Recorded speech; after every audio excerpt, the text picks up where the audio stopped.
Votre invité à présent dans la grande interview en direct sur Boursorama, c'est Laurent Saint-Martin, le directeur général de Business France. Bonjour. Bonjour. Merci d'être là avec nous. Beaucoup de choses dont il faut qu'on parle ensemble. Déjà juste sur ce texte de loi sur l'industrie verte qui a été voté la semaine dernière aux deux assemblées. Vous connaissez bien, vous êtes un ancien député. Cette loi, est-ce que vraiment elle peut permettre à la France de faire revenir les usines? J'entends parler d'un poids de l'industrie dans le PIB qui est aujourd'hui à 10%, qui passera à 15%. Absolument. En 2030, c'est impossible. Nicolas Dufourcq me l'a dit sur une autre antenne. Mais bon, c'est un objectif, le 15% à horizon. Il n'y a pas d'horizon, c'est horizon moyen-long terme. Ce qui est sûr, c'est que la dynamique de réindustrialisation de notre pays, notamment grâce aux investissements internationaux, elle est déjà lancée.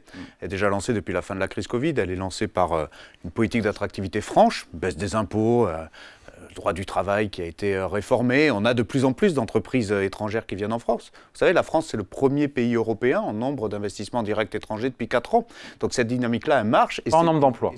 Oui, mais on n'est pas les premiers en nombre. Mais bon, ça viendra parce que le nombre de projets d'usines implantées, nous sommes premiers. Beaucoup d'industries, notamment aussi parce que nous investissons avec elles. France 2030, 54 milliards d'euros, oui. Beaucoup d'industries vertes. Tout ça, ça fonctionne. Et effectivement, ce projet de loi industrie verte, qui maintenant va passer en table de loi, eh bien, il a ce mérite de vouloir essayer de simplifier et d'accélérer ce processus-là, notamment dans les délais de capacité à s'implanter. Il y a deux mesures phares. La première, vous l'évoquez à demi-mot, diviser par deux le délai pour ouvrir une usine en France, sur notre sol, 17 mois. Il se trouve que c'est le double de ce qu'on voit chez la plupart de nos voisins européens du fait des lourdeurs administratives.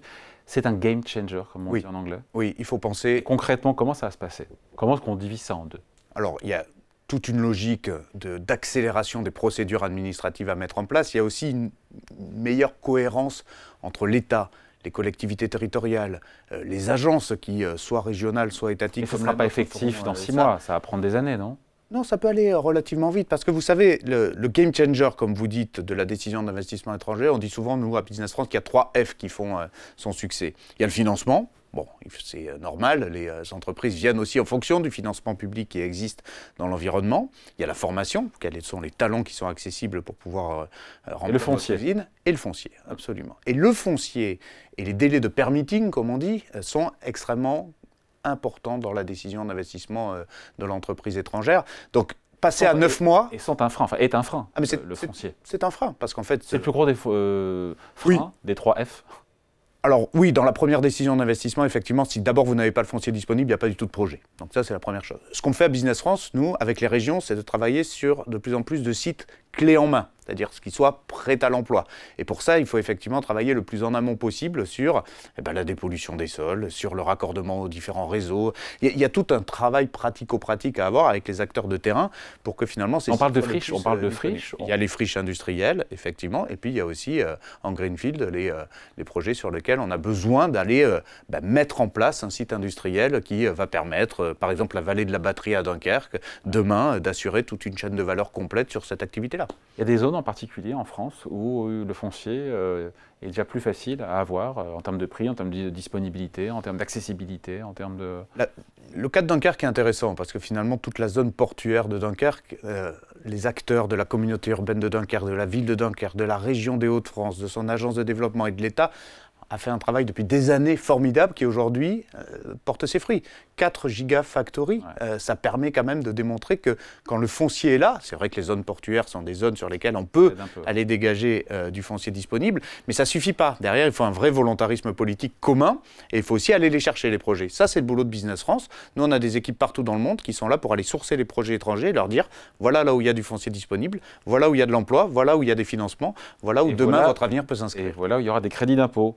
Entre autres. Pouvant représenter jusqu'à 40% pour l'investissement dans des usines, dans des batteries, des panneaux solaires, des turbines éoliennes, des pompes à chaleur. Sur le papier, on applaudit. En regardant le projet de budget du gouvernement, j'ai vu que c'était 500 millions d'euros de budgété. Et vous savez, la fiscalité, ce n'est pas qu'une question de montant. C'est pas sous-dimensionné quand on voit les dizaines, les centaines de milliards du plan américain? Mais vous avez rappelé que j'étais rapporteur du budget dans le mandat précédent. C'est une dynamique, la fiscalité. Les impôts ont baissé dans notre pays depuis 2017 de façon continue. Pas les prélèvements obligatoires. Les impôts sur les sociétés ont baissé de 33% à 25%. Les impôts de production ont également baissé de façon Mais les prélèvements drastique. obligatoires sont quasiment restés stables en France. Vous le savez, ça? Non. Ah, Vous ne pouvez pas dire ça. Les prélèvements obligatoires, regardez. Vous ne pouvez pas dire ça. Les taux d'imposition. Oui, mais parce que la dynamique, mais parce que la dynamique elle-même a augmenté. C'est-à-dire que si vous avez plus d'investissement et que vous baissez les taux, les recettes fiscales elles peuvent rester les mêmes. Mais ce qui compte, c'est de savoir quelle est la dynamique économique que vous créez. Comme on baisse les impôts, on met plus d'investissement dans le pays, c'est bon pour l'emploi. Cette dynamique-là, elle existe depuis 2017 et elle est continue. Et donc effectivement, ce crédit d'impôt vert que vous allez bientôt voir à l'œuvre avec cette nouvelle loi, c'est une dépense fiscale en plus qui est encore pour encourager. Donc qu'elle soit de 500 millions, de 1 ou 2 milliards, l'enjeu, il n'est pas là. Il ne faut pas se comparer en chiffres. Le crédit d'impôt recherche, c'est quoi? C'est 5 ou 6 milliards, je sais plus. Un peu plus de 6 milliards d'euros, effectivement. Mais ça monte en puissance, il faut voir ça aussi. Oui, et puis surtout, encore une fois, ce qui compte, c'est quel signal on envoie dans le monde entier. Est-ce qu'il fait bon investir en France? La réponse est oui. On l'a démontré, on est un pays dans lequel il fait bon investir, on est dans un pays dans lequel la compétitivité est de plus en plus affirmée. Et s'il y a un crédit d'impôt complémentaire sur certaines activités plus vertueuses en termes environnementaux, eh bien tant mieux. On ne détruit plus d'emplois industriels en France, on a stabilisé les effectifs. Ah, c'est même plus que ça, on en crée. On est en création nette industrielle d'emplois. Oui, mais regardez nos voisins allemands, ils sont en destruction nette. Donc vous voyez, ils ont un poids de l'industrie dans le PIB qui est 2 fois plus élevé que le nôtre. C'est vrai, mais regardez les dynamiques, encore une fois. Regardez l'avenir. Vous êtes une émission économique, on est là pour faire beaucoup de prospectives et on est là aussi pour savoir comment la France va se comporter dans 10, 15 ans d'un point de vue industriel, avec des énormes enjeux sur des grandes chaînes de valeur qui sont à construire aujourd'hui pour être compétitifs demain. Reprenons l'exemple du véhicule électrique. Ce n'est pas l'alpha et l'oméga de l'industrie demain, mais enfin ça va quand même être une composante importante des mobilités. La France est en train de se positionner de façon générale sur l'industrie décarbonée comme leader mondial et prendre de l'avance notamment sur ses voisins européens. Il faut s'en féliciter, il faut l'encourager. Ça, ce sont des choses que nous ne connaissions pas.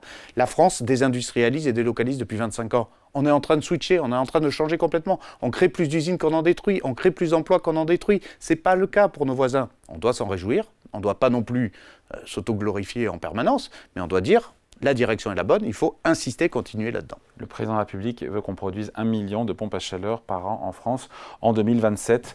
Pour beaucoup d'experts, mais ils ont souvent l'esprit chagrin, ils disent pourquoi pas 1 million, mais pas 2027, plutôt 2030 et pas avant. C'est toujours la même chose. Les calendriers, les montants, etc. sont faits pour donner des caps. Ouais. Il faut les respecter autant que faire se peut. Ce qui compte, encore une fois, c'est est-ce que les décisions qui sont prises aujourd'hui vont dans la bonne direction de demain. Est-ce que la France se met dans les meilleures conditions pour devenir la première grande économie décarbonée à horizon 2040-2050? La réponse est oui. La réponse est oui. Être un oracle et savoir quelle est l'année exacte d'atteinte de l'objectif, c'est pas le plus important. Est moins important que de savoir si les bonnes décisions d'investissement aujourd'hui sont prises. Et là, la réponse est oui. Le chemin plus que le... En tout cas, la décision aujourd'hui, vous le savez mieux que quiconque à Ecorama, la décision d'investissement, c'est ce qui fait foi et surtout la cohérence dans les choix et les orientations qui sont prises. Le patron du MEDEF, Patrick Martin, appelle à mieux aider nos entreprises à exporter. Je disais ça, c'était il y a quelques jours. C'est vrai ou pas qu'il y a un éparpillement des aides pour les boîtes qui veulent exporter? Il a raison, dans le fond, le patron du MEDEF. Il a raison. Vous savez, Business France, c'est l'agence qui aide les PME, les ETI françaises à exporter. J'aurais dû commencer par ça parce que, mais je le rappelle. Honnêtement, Business France, BPI France, les chambres de commerce et d'industrie. Il y a beaucoup d'acteurs. Il y a beaucoup d'acteurs. Mais Business France, c'est facile à retenir, c'est l'international. On fait venir les entreprises étrangères, on en a parlé, et puis on exporte nos sociétés françaises. Donc Business France, c'est l'international, c'est facile à retenir. Oui, il faut plus d'entreprises à l'export. Patrick Martin, il a raison. Il faut plus de lisibilité pour qu'elles sachent qui peut les accompagner. On a créé en 2018 ce qui s'appelle la Team France Export. On le fait avec BPI, on le fait avec les chambres de commerce, et ça marche, on est en région aux côtés du chef d'entreprise. Là où on a encore énormément de travail sur l'export en France. On n'est pas un pays équipé en entreprises de taille intermédiaire aussi importantes que nos amis allemands ou nos amis italiens.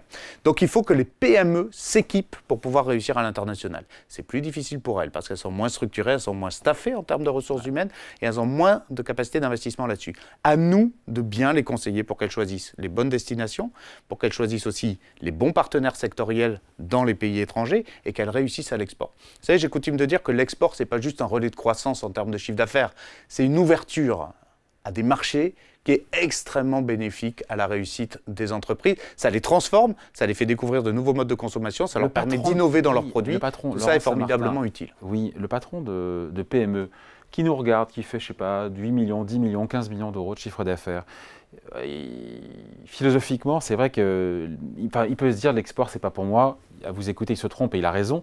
Mais quel guichet il va y avoir, encore une fois, entre Business France, BPI France, la Chambre de commerce, et j'en oublie. Il va voir. Et il y a la team, donc il y a la team France. La team France Export. Il va voir la team France Export et s'il a un doute, il va voir Business France. Il va voir Business France. Nous, on l'accueillera toujours pour avoir une stratégie export ensemble. Vous savez, il y a des milliers d'entreprises que l'on conseille chaque année.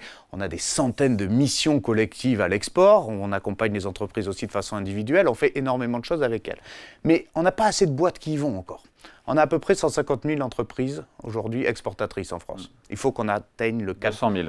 200 000. Vous aimez, 2030. Vous aimez les caps, voilà un cap. 200 000 entreprises exportatrices, horizon 2030. C'est difficile, c'est ambitieux, mais si on ne se donne pas justement cette nécessité de changer de braquet tous ensemble comme objectif, alors effectivement la France ne deviendra jamais excédentaire commercialement. Or, c'est l'enjeu. C'est quoi le seuil pour une PME, encore une fois, au-delà duquel elle doit s'interroger, même si c'est vrai que c'est un gros investissement, beaucoup d'implications pour un patron. Des toutes petites entreprises, en exemple, qui réussissent très bien à l'export. C'est quoi tout petit? Ah, mais j'ai des entreprises de 5-6 salariés qui réussissent à l'export. Je veux dire, combien de chiffre d'affaires? On peut être sous le million d'euros du chiffre d'affaires et réussir à l'export. La question n'est pas d'attendre d'être une PME structurée à 50 ou 60 millions d'euros pour aller à l'export. Pourtant, c'est ce qu'ont en tête les chefs d'entreprise souvent. Eh bien, justement, notre travail, c'est de tordre cette réalité-là. Aujourd'hui, l'export, il a des moyens. On fait par exemple beaucoup l'export sur le commerce digital, sur les marketplaces. C'est de l'export. Il faut le faire. Ça permet justement de diversifier les relais de croissance là-dessus. Il y a une entreprise qui est venue me voir la dernière fois qui m'a dit « Grâce à votre capacité à nous mettre online et accéder à des marchés étrangers par des marketplaces, j'ai pu traverser la crise ». Covid notamment, que je n'aurais pas pu traverser sans cela, et donc ça m'a permis de sauver l'entreprise. Donc, tout chef d'entreprise, tout patron de TPE, PME, ETI, qui aujourd'hui n'a aucune stratégie à l'export et qui ne vend rien à l'export, son réflexe, ça doit être de nous solliciter. D'autant plus que le ministre délégué Olivier Becht a annoncé un plan Oser l'export. C'était le 31 août dernier. Oui. Il a mis des moyens. On est à 125 millions d'euros pour accompagner davantage les entreprises. On va les subventionner, on va les accompagner, notamment celles qui sont dans les grandes verticales de France 2030. On va les accompagner à l'export de façon très ambitieuse. C'est le moment il est là. Pour passer de 150 000 en 200 000, tous ceux qui nous écoutent là et qui se disent « Moi, je ne suis toujours pas à l'export parce que je n'ai pas le temps, parce que j'ai d'autres problèmes, j'ai problème de trouver des talents, j'ai des problèmes de facture. » J'ai peur aussi, j'ai peur de me mettre en risque. Et c'est trop risqué. C'est trop risqué. Je vous assure que toutes les entreprises qui ont essayé à l'export Donnez-moi un exemple récemment de PME. Regretté. Exemple de PME que vous avez accompagné récemment, qui n'osait pas y aller, qui a passé le pas. Là, à l'heure où je vous parle, on est à l'étranger avec des dizaines et des dizaines de PME. Citez-moi un exemple. Mais il y en a plein, des PME. Il y en a plein des PME. La question n'est pas d'en trouver une en particulier. Non, mais pour nous expliquer, nous raconter une histoire. Par exemple, il y a quelques semaines, j'étais chez Actia à Toulouse, qui est une grosse PME. Ce n'est pas l'exemple de la TPE. Combien de chiffre d'affaires? Je ne sais plus, mais c'est une grosse PME. Et c'est une entreprise qu'on accompagne à l'export. Et grâce à notre accompagnement, ça nous permet de brancher des micro-composants. Mais à la rigueur, quel que soit votre secteur d'activité, ça peut être du service, ça peut être du produit, ça peut être de l'industrie décarbonée, ça peut être plein de choses. Il y a un marché à l'international pour l'essentiel d'entre elles. Et nous, notre boulot, ce n'est pas de décider à la place du chef d'entreprise si le contrat c'est le bon, c'est à lui de le savoir ça. Par contre, notre boulot, c'est de le mettre dans l'environnement de connexion business le plus propice. Ah, vous ne lui conseillez pas d'aller dans tel ou tel pays? Si, mais par contre, on ne va pas lui dire ce qui est bon pour son chiffre d'affaires. Donc l'acheteur, c'est lui qui décide s'il contracte avec ou pas. Par contre, nous, on lui dit, selon ce secteur d'activité, là, vous pouvez aller dans telle ou telle zone, dans tel ou tel pays. Et en plus, ce qui est intéressant dans le monde dans lequel on est aujourd'hui, c'est qu'il y a des grands bougers géopolitiques qui refaçonnent le commerce international. Donc il y a de nouvelles opportunités qui se créent. Voilà. Demain, après-demain, on fait un grand événement à Bercy qui s'appelle Ambition Africa. L'Afrique bouge, pour le meilleur et pour le pire en fonction des pays. Il y a beaucoup d'expertise à aller chercher avec les équipes de Business France pour savoir comment aujourd'hui réussir en business dans les pays africains. Donc par exemple, ça c'est une grande partie de notre boulot, c'est d'accompagner les chefs d'entreprise. Aide financière et non financière. Aide financière et non financière. Qu'on ait un peu des chiffres, en moyenne, les aides sont de combien? Vous allez sur combien de boîtes vous aidez depuis le début de l'année? Là, par exemple, avec les salons internationaux, on subventionne 30% de la participation à un salon international. Les coûts, ils varient énormément, parce que les tailles de salons ne sont pas les mêmes, les secteurs ne sont pas les mêmes, etc. Mais avec le plan Oser l'export, on subventionne 30% de la participation à un salon. C'est hyper concret, donc il faut que les entreprises s'en saisissent. Bon, il faut dénicher Toutes ces pépites, c'est ça l'objectif. Nous, notre boulot, c'est d'aller les dans les chercher. territoires, dans les régions, Exactement. qui ont vocation à exporter. C'est ça finalement le boulot en amont, j'ai envie de dire. La première chose, c'est vous êtes chef d'entreprise, vous n'avez rien à perdre à demander. Est-ce que c'est pour moi? Est-ce que ça peut correspondre? Donc Team Export, il faut aller sur le Team site. France Export. Team France Export. Team France Export ou Business France. Voilà. Et le chef d'entreprise, il peut d'abord être conseillé. Il n'est pas obligé d'investir après. Il peut être conseillé d'abord.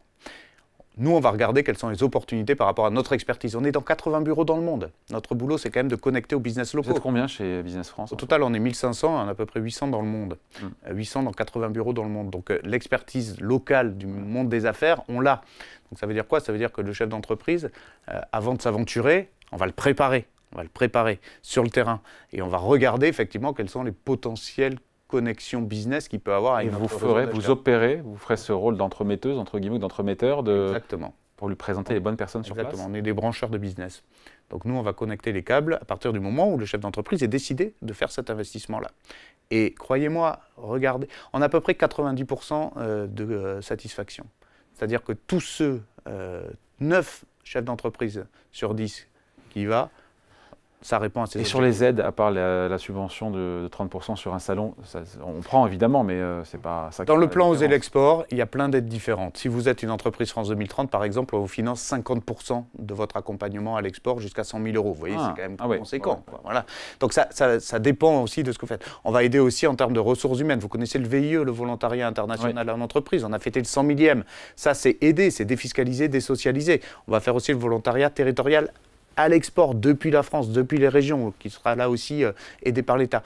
La question n'est pas de savoir est-ce que chaque chef d'entreprise doit connaître la liste à la Prévert des aides qui existent. Il doit savoir que l'État français, avec les régions, est là pour l'accompagner. D'accord? Donc oui, il y a de l'argent public qui est disponible pour aider les entreprises à réussir à l'export, mais la première chose à faire, c'est de bien diagnostiquer avec le chef d'entreprise, selon son secteur d'activité, quels sont ses pays de destination possibles. Merci de passer nous voir. Laurent Saint-Martin, le directeur général de Business France, invité de la grande interview en direct sur Boursorama, retrouvé à 14h en replay. Merci. Merci à vous.